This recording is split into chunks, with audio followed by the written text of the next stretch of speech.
বাড়ি থেকে ভালোভাবে ঈদ করে ফিরলাম। রাস্তায় কোনো জ্যাম ট্যাম ছিল না, খুব ভালোভাবে আসছি আলহামদুলিল্লাহ। ময়মনসিংহ থেকে রওনা করছি 6টা 45 মিনিটে। রাস্তায় তেমন কোনো ভোগান্তি ছিল না। না, আমি সিরাজগঞ্জ থেকে এসেছি। এই বছর ঈদ যাত্রা ট্রেনের ম্যানেজমেন্টটা খুব সুন্দর ছিল। অনলাইন টিকিট হওয়াতে কোনো কালোবাজারির হাতে পড়ে নেই, যার কারণে প্রত্যেকটা যাত্রী যার যার নিজের আইডি থেকে টিকিট কেটে স্বাচ্ছন্দ্যে খুব সুন্দরভাবে ট্রেন ভ্রমণ করতে পেরেছে। ট্রেনের শিডিউল কোনো বিপর্যয় হয়নি। তুলনামূলকভাবে আমরা গত বছর বা আগের থেকে এই বছর কমফোর্টেবলি ট্রেন জার্নি করতে পেরেছি। ধন্যবাদ। আমি ময়মনসিংহ থেকে আসছি।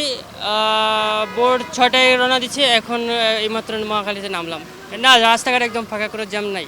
না, এমনি রাস্তায় কোনো জ্যাম ছিল না, যেহেতু আজকে প্রথম দিন, তো কাউন্টার একটু ভিড় ছিল আর কি। যাত্রাপথে কোনো জ্যাম ছিল না, একদমই ফাঁকা ছিল।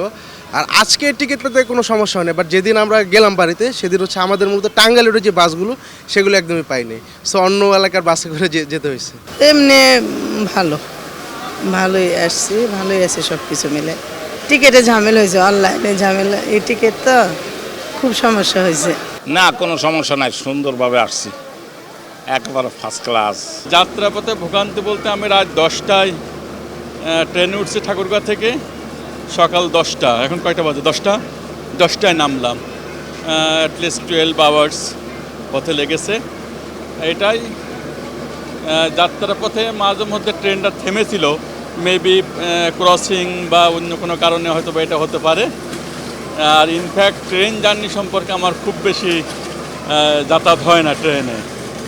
তবে আমি এটুকু বলতে পারি, যেহেতু আমি একটু কেবিনে ছিলাম, আমি খুব ভালোভাবেই এসেছি।